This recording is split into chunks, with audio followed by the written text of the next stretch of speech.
Hello po sa inyong lahat mga ka-crypto. Ako po si Pinoy Crypto Trader at sa video na ito ay atin pong pag-uusapan ang aking technical analysis dito po kay Hamster Combat. Ngayon pong October 30 taong 2024. Pero quick update lamang po tayo rito kaya diretso na po tayo sa pagte-technical analysis sa kanyang daily chart time frame na ito. Pero bago po ang lahat ay hinihiling ko po sa lahat na nanonood dito ay ipanalangin po natin yung mga naapektuhan sa bagyong Leon. Ayan, ngayong araw na ito. Kasi dalawa pong magkasunod yung bagyo. At yung tinamaan po rito ay yung Northern Luzon. Kaya kawawa naman po sila. Hindi pa sila nakakabangon ay meron na namang isang malakas na bagyo ang tumama sa kanilang lugar. Ngayon ay ito po yung aking previous projection dito kay Hamster Combat kung saan ay sa ngayon yung update ko po rito ay wala pa rin po itong pagbabago. Maski umangat po itong si Bitcoin. Meron po akong technical analysis kanina kay Bitcoin. Umangat po siya at nakapagtala po siya ng kanyang panibagong all-time high na presyo. Maski umangat po siya ay mukhang hindi po gaanong naapektuhan itong si Hamster Combat or wala po siyang epekto dito or hindi po niya nagawang hatakin itong si Hamster Combat. At mapapansin natin dito na nagpapatuloy po ito sa kanyang consolidation.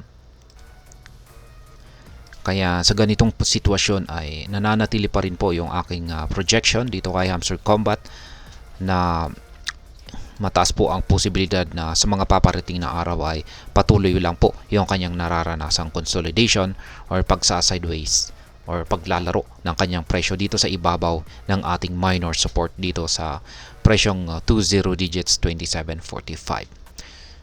Ayan. Siyempre, magkakaroon lamang po ito ng recovery. Masasabi kong makakabangon lamang po itong si Hamster Combat kung nagawa po niya makabalik dito sa ibabaw ng ating major resistance line dito na nasa presyong 20 digits 37.80. Ayan, hanggang nandito pa lamang po siya sa ibaba or nasa ilalim nito ay malabo po siya na makarecover. Kaya siya po ay hindi po maganda yung kanyang performance ngayon. At alam naman po natin yan, yung mga balita, ayan, yung mga balita po tungkol kay Hamster Combat ay hindi po maganda. Ayan, marami pa rin po maski ilalabas na yung season 2 ay marami pa rin po ang mga dismayado or maraming mga players ang nawalan talaga ng gana or interest sa paglalaro dito kay Hamster Combat. Kailangan po nilang makagawa ng iba pang paraan para maakit muli yung mga nag-quit na mga players ni Hamster Combat. Kaya yan, mapapansin naman po natin yan. Magre-reflect po dito sa chart. Tataas yung kanyang presyo rito kung sila ay nagtagumpay, yung team developers ng Hamster Combat ay kung nagtagumpay na maakit muli yung mga nawalang players ay magre-reflect yan dito sa presyo ni Hamster Combat. Yan, tataas po yung kanyang presyo. At ngayon ay dahil sa meron po tayong isang trend support dito sa ibaba, ay syempre ito po yung isa pang nagsisilbing support natin dito sa ibaba. Kaya kung nagawa pong basagin ni Hamster Combat yung tanging pumipigil sa kanyang pagbagsak na minor support dito sa 20 digits 27.45 ay ayan, babagsak po siya at isusunod po niya yung trend support natin dito. At kung pag nabasag naman po yan ay dito na po talaga siya babagsak sa bottom price nito.